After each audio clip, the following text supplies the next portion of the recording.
What is up, YouTube? Ram Thorburn back here with another music video reaction. I know it's been a little while. I know I've been working on it. I got a new show coming out, the new Revved Up coming out. It's going to be coming out earlier, either tomorrow or Thursday. We shot it last week, but we've been working in post-production to get everything done, get everything ready for it. But I wanted to do a video here for Tom MacDonald and Adam Calhoun's new Race War music video. And I wanted to do this Friday when it came out, but I've been a little bit sick, and you probably still hear it in my voice a little bit.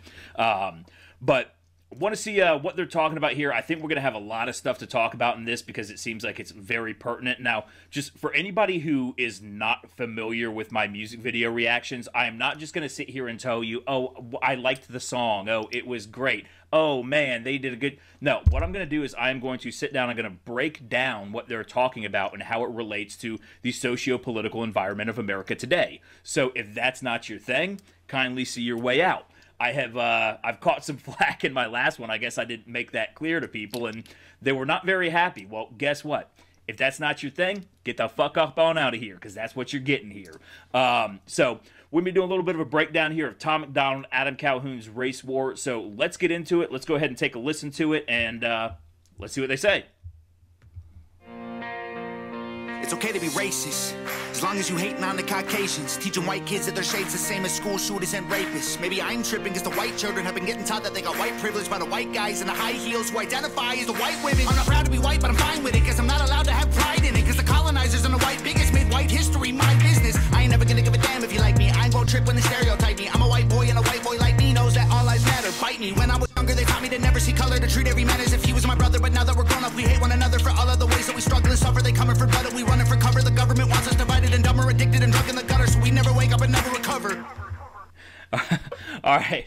I think I understood most of what he was saying there. I mean, Tom has been rapping super fast, and that's awesome. But so one of the first things I heard him say was that it's okay to be racist so long as you're hating on the Caucasians. And you are seeing a ton of this today. The rise of what is called anti-whiteism or anti-white racism is really mainstream these days. I mean, you see mainstream news articles, mainstream publications posting articles about whiteness and how whiteness is bad. And I don't have any examples off the top of my head, but there have been so damn many of them. But one thing that you got to look at, this has been something that has been sort of long played out. You have to ask, what is this? Okay. The answer is going to be what you expect if you listen to my channel. This is communism, okay? And this goes all the way back to the 1930s when the Soviet Union, all you have to do is read Manning Johnson's book, Color, Communism, and Common Sense.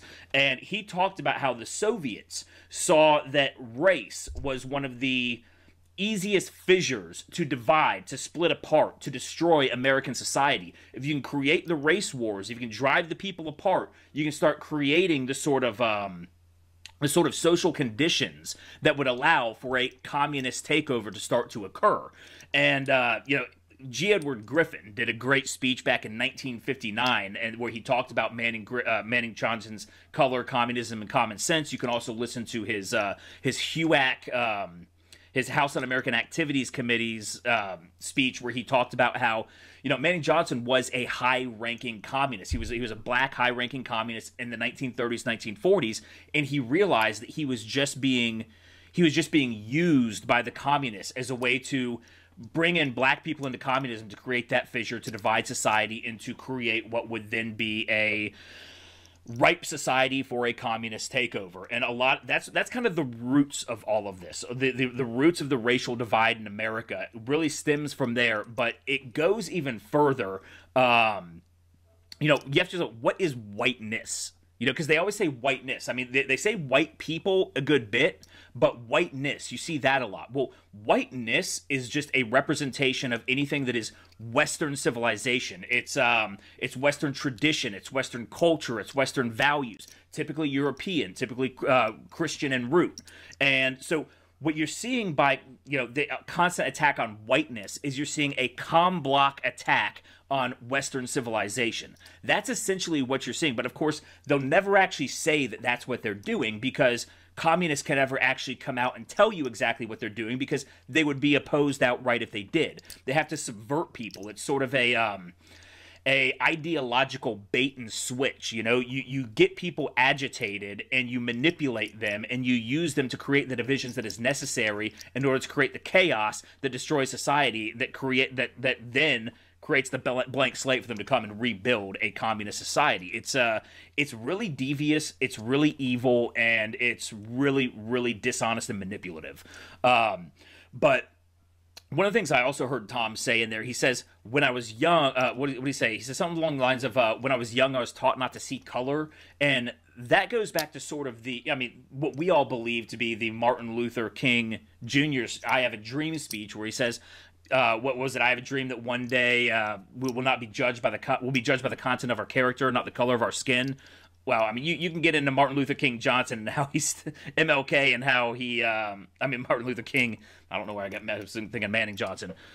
You can get into how Martin Luther King ended up kind of deviating from that as he went on. But that is no longer what they are actually about.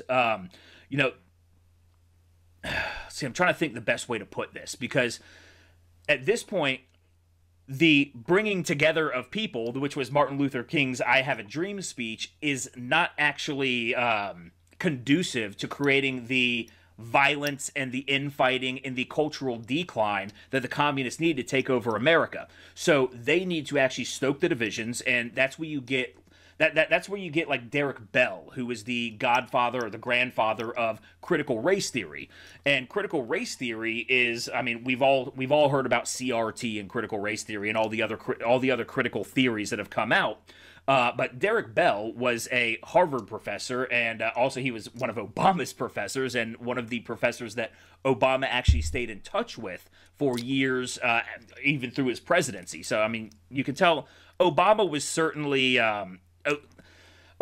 certainly influenced by a lot of this critical race theory stuff, and you saw that a lot through Obama's presidency. I mean, never had race relations been worse than through Obama's presidency. Seemed like up until Obama's presidency, things were going more along the Martin Luther King I Have a Dream path, and then through Obama's presidency, he made a lot of statements and a lot of things. The whole, well, if I had a son, he would look like Trayvon, and things like that to stoke the sort of divisions between the races in America. But anyways, I'm getting off on a tangent talking about Obama.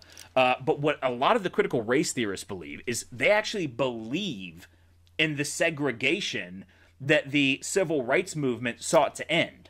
So what they argue is that when they integrated, when whites and blacks integrated, instead of having black people at the top of their own thing, they were now at the bottom of white people's things. And I disagree with that wholeheartedly. I don't think you have a country that can run on racially segregated lines. I don't think that is conducive to a flourishing society. But that is what these critical theorists believe. And that's why you start seeing things like certain colleges now have black-only dorms. They have black-only graduation ceremonies that are separate from the main graduation. You are seeing this sort of reinvigoration of segregationist societies that the Ku Klux Klan would have supported, but that are now coming from these black critical race theorists. And I mean, critical race theory in general, these critical theories are designed to pluck at the different seams of the fabric of America to try to tear it apart. And it all goes back to, I don't want to get too in the weeds here. I did a whole video on this called Very Un-American Revolution, but it goes back to Antonio Gramsci, who was a failed communist revolutionary in Italy who was imprisoned by Benito Mussolini. In fact, the worst thing Benito Mussolini ever did was not put a bullet in Antonio Gramsci's head the moment he imprisoned him. He allowed him to write in prison for 10 years, and those writings formed what was kind of called cultural Marxism.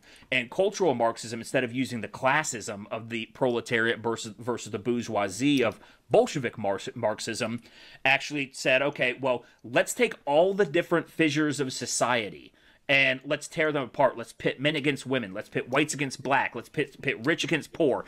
Any sort of division that you can find, let's pit them against each other, because we need to attack the Western civilization that they were not actually able to overrun through a Bolshevik-style revolution, because most people in the West were generally happy with their government structures.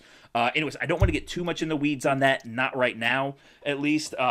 But, those critical theories, which critical race theory is one of, that's what that plays into. And Karl Marx himself said that everything that exists deserves to be criticized. And actually, he also said everything that exists deserves to be destroyed, which goes hand in hand with the notion of criticizing an entire society to the point where you deconstruct it till there's nothing left. And that's sort of the point, because communism goes against every single facet of human nature. You know, the way that communism operates, you know, they think that they can social engineer out sort of foibles in man, like greed and the desire to compete and things like that. Those are natural to humanity. But in order for communism to succeed, they have to weed those things out of our human nature. And so in order to create the blank slate, in order to reimagine human nature, they first have to destroy everything that already exists. And that's the whole nature of these critical theories. It's not about actually trying to build a better world. It's about to destroy whatever is there. It's pure destruction. I mean, fucking communism is nothing but an ideological nuclear bomb dropped on your fucking country. That's what it is. That's what it is.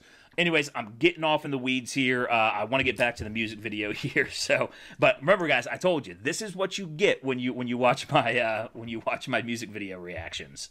Never wake up and never recover.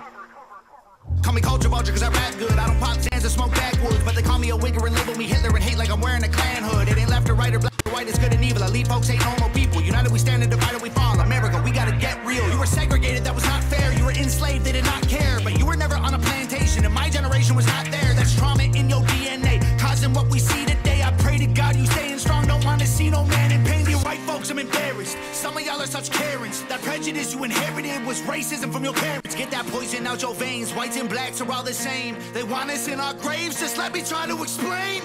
I swear they... All right. So let me address some of what he said in the second part of that verse there. You know, one of the things he says it's not what is it? It's not black or white. It's good and evil, and that's exactly right. I mean, that really goes back to what I was talking about just a minute ago. It's not about black and white. It is about good and evil. And communism is evil. It's an evil ideology, A, because it has to destroy everything that exists in order to supplant itself and become the dominant ideology. It has to destroy. Destruction is evil. You cannot do that without destroying people's lives, without destroying people's livelihoods, without destroying their...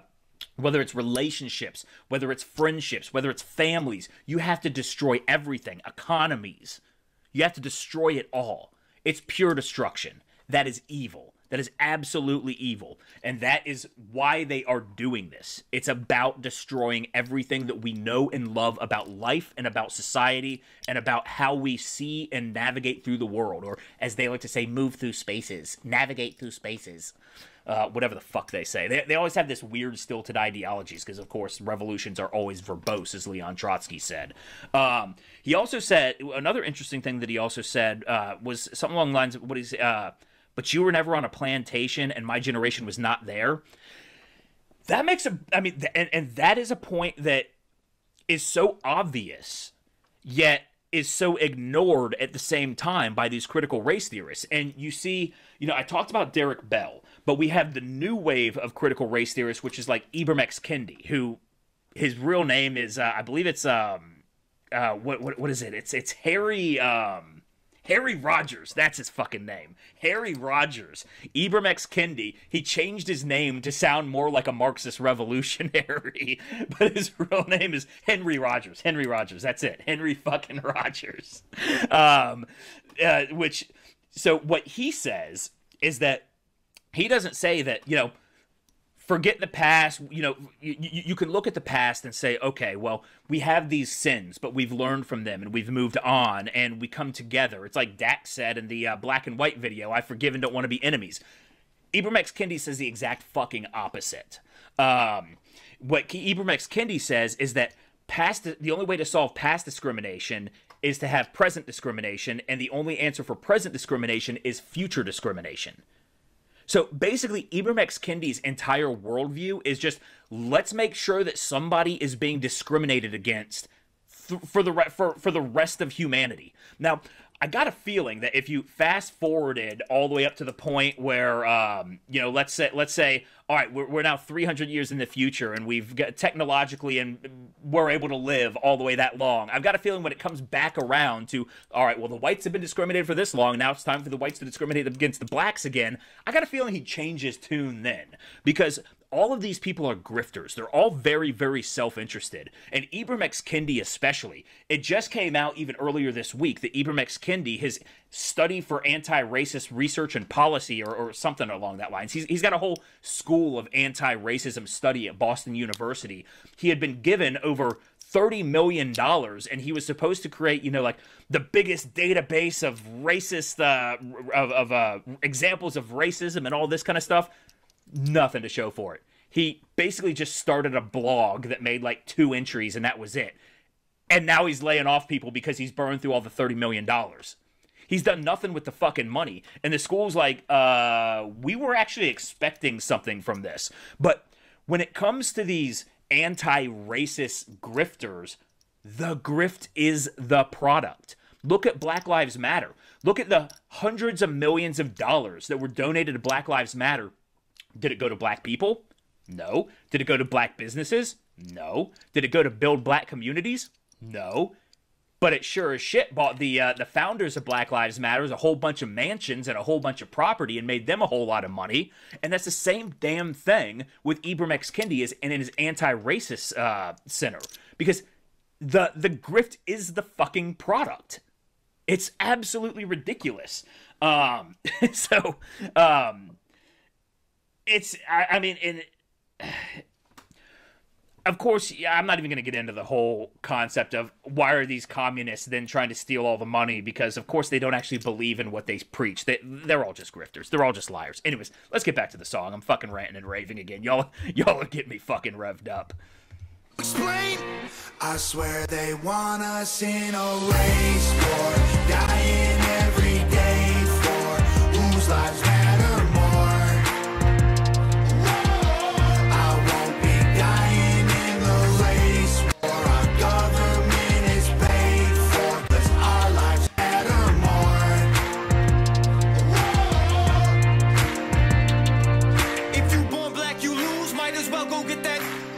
Before you 25 get shot over your shoes, you gon' get killed by police even when you follow the rules. If you listen to the news, you gon' believe all this is true. I ain't feel no white guilt, they don't ride for me when I'm killed. I guess white lies don't matter, sad, but that's the way that I feel. I feel like they feel like I don't know what they all call me. Cis white male, bigot racist, he's a Nazi, that's not me. I'm not one of these white liberal commies who think black America needs allies in they army. Your neighborhood's all gay and claim you pro-black, but you faking. Guys are dying on the pavement, all your hashtags won't save them, that ain't gangster. People begging for they... That ain't gangsta. Hey, you heard him say liberal commies. Adam Calhoun gets it. He understands that this is all communism. This really is. But I want to go back to kind of what he was saying earlier in the verse there, because he said, first of all, he said something about like you'll get shot over your shoes.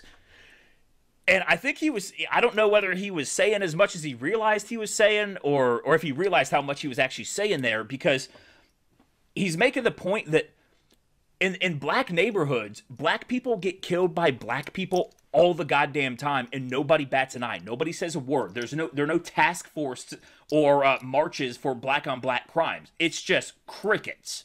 Nobody cares. Almost the entire, I would say probably at least 90%, probably more than that, of black people that are killed by other black people. It's probably closer to 95%. If you look at the crime statistics and you look at black on black crime and black on white crime, and then you look at white on black crime, it's like all the way up here, then down here, and then you can barely even see the white on black crime. I mean, it's so minuscule compared to black on black crime and black on white crime. But they don't want to talk about that, because that doesn't fit the victimhood narrative. That in turn makes black people look like aggressors, which destroys their entire narrative. And that was, what he was saying next. He said something along the lines, what he said, you'll get killed by the police, and if you listen to the news, you'll believe that that's true. That's exactly right, because that's what the news does. The news is here to guide a narrative. They're not actually here to give you an accurate depiction of what's going on in society or how society looks. They're here to create a mural of what we're supposed to believe society is. And, look at the whole George Floyd thing. Cities burned. More people died in the Black Lives Matter riots than unarmed black people had been killed by cops in like the past 3 years combined before that.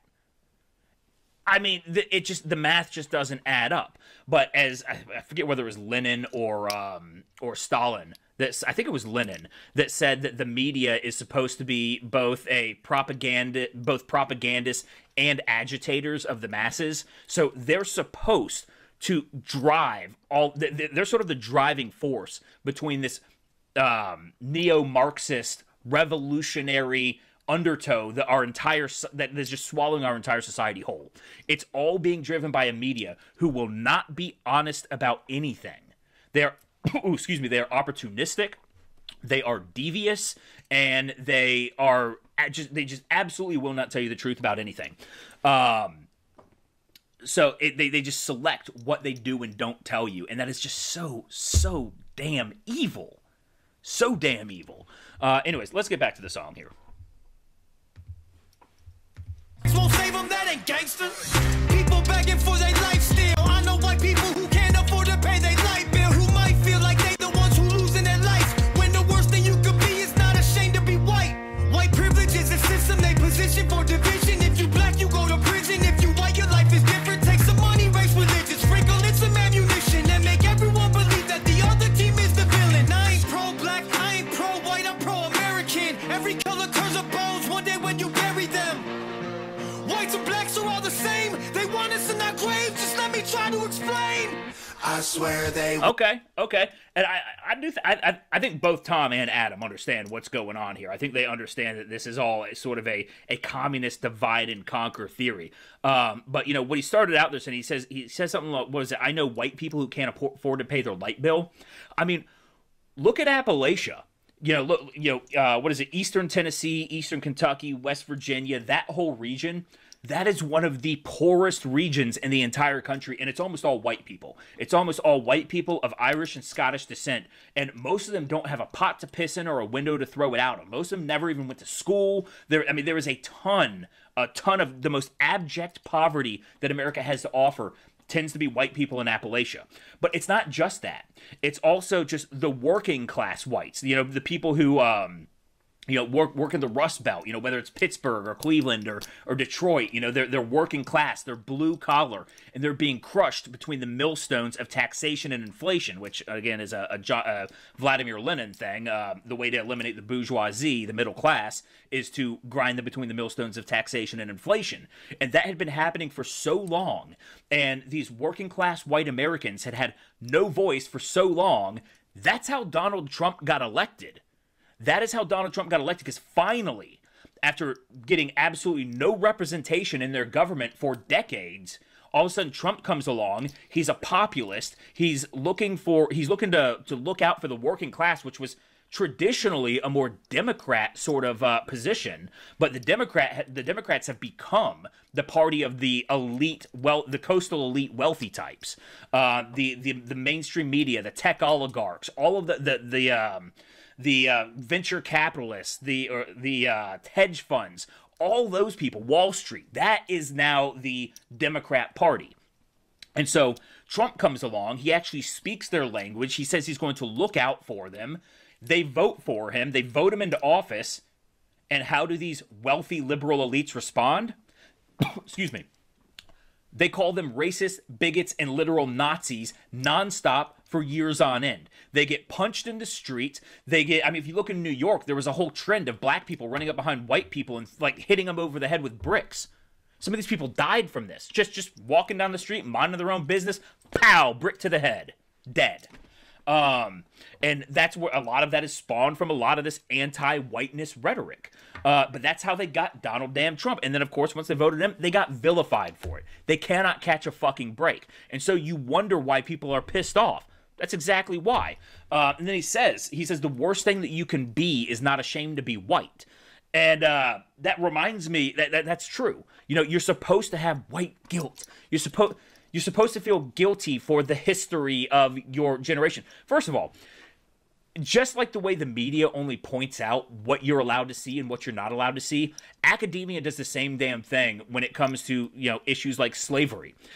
We're actually the country that ended slavery. Well, British did 1820, so a little bit before us, but we were an offshoot of the British Empire, but it was Western values that put an end to slavery. Slavery was a global institution. The term slave actually comes from the Slavic people who were white, who were constantly enslaved by the Muslims. And then you had the Barbary slave trade, where you had the northern coast of the Mediterranean was almost entirely vacant because it was constantly being raided by North African slavers who were raiding the coast, stealing all the people, and sending them over to either North Africa or the Middle East to be enslaved. And then they also don't like to point out, they like to create this narrative that white settlers just landed on the continent of Africa, went inland, and started raiding and pillaging and grabbing white people and throwing them on black people and throwing them on ships. That's not what happened. You had warring African tribes that would then or that they would enslave the others. They would put them out on the beaches in cages, basically as siren signals to ships coming by saying, these are slaves for sale. The slave trade actually started with the sale of the slaves in Africa. It wasn't a kidnapping, it was a sale from one African tribe of another African tribe, mainly the Ashanti Empire, which of course the Democrats all put those scarves on that were Ashanti Empire and did their whole kneeling thing, not realizing that they were representing the actual slavers of the Ashanti Empire there, because they're fucking idiots. Learn your history. You have to know history in order to contextualize where you are in society today, which is kind of funny. There was that whole thing recently about how women were so surprised to find out that their husbands and boyfriends actually thought about things like ancient Rome. It's because men actually have to look outward in the world, look for historical references to things that we saw in society, and try to prevent them from happening here in America. That was a hilarious little trend that came out. All the women who just couldn't believe that they weren't just sitting there thinking about whatever celebrities and stuff that the women typically think about. They're actually thinking about things that reach out further into the world and further into history, and that they weren't just dolts who are sitting staring into space thinking of nothing. Anyways, I'm getting off on a tangent again. Let's get back to the song here. We'll go ahead and finish this up here and see what else they have to say. I swear they want us in a race war, dying every day for whose lives matter more. I won't be dying in the race war. Our government is paid for, 'cause our lives matter more. They want us in a race war, dying in the streets. Should be us against them, but it's your skin don't change the color that you bleed. I swear they want us in a race war, dying. Okay, I want to point out something that he said right there. Adam, he said, what was it? It should be us against them, but it's you against me. And that's precisely it. Because I think if a lot of people realize, one of the reasons they have to pit us against each other is so that we turn a blind eye to all the ways we are getting fucked by the establishment. The way that we're being sold out, the way that we are having our jobs exported overseas, the way that manufacturing is gone. We now all just rely on slave labor from India and China and other places who have no problem enslaving their own populations. I mean, sure, we're against slavery here, and we have this whole anti-racism campaign against it. Yet we're sure as shit more than happy to profit from overseas slavery. That's no problem whatsoever. That's not us. It's absolutely ridiculous. But it reminds me of George Orwell, where he said in 1984 that all the people had to do is rise up. That's all they had to do. They could easily take down the party. They could easily take down the establishment. If only they had the will to rise up and do it.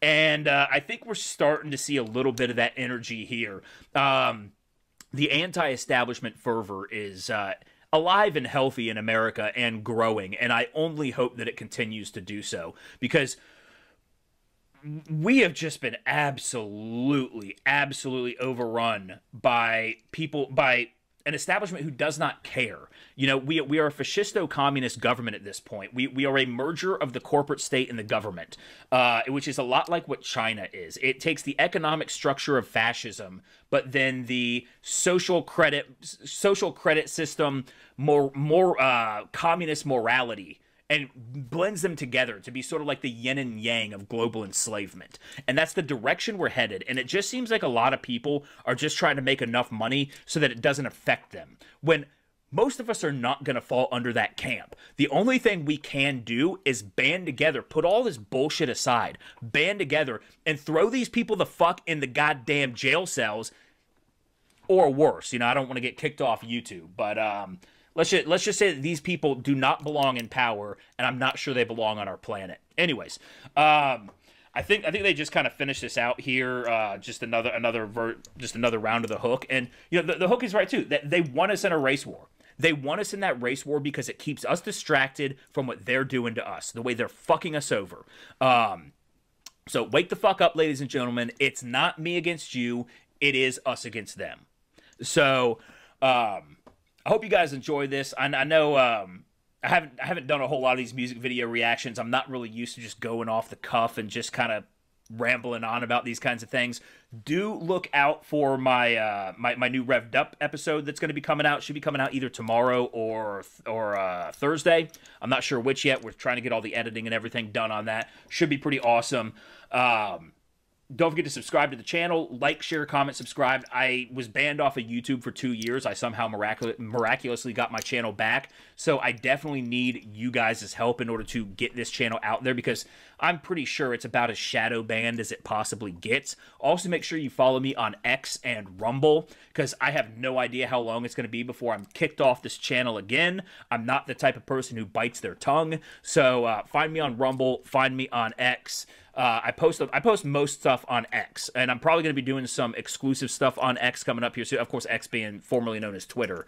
Follow me at Ram Thorburn. You can find me at Ram Thorburn, also at Rumble. So look me up there. Follow me there. Let's get this movement going. Tom MacDonald, Adam Calhoun. This is a great song. I think this was one of their best works yet. The video was a little plain, especially compared to what I've seen from a lot of Tom MacDonald and Adam Calhoun lately. It does seem like this was one where they really kind of did the video just to get the message out, which I can't blame them for that. That's not a knock on them. But, you know, they've been doing some pretty fucking crazy videos, and this one was really pretty standard and generic. But I don't think that was really the point. I think the point was the song in this, and it was a very, very important message. Please take it to heart. Please listen to what they're saying here, and hopefully you enjoyed my commentary on here. If you did, please subscribe, and look for you guys on the next one, and look out for Revved Up with Ram Thorburn coming soon. And as always, rev your engines, ride hard, and fight like hell. Never tell them who I am.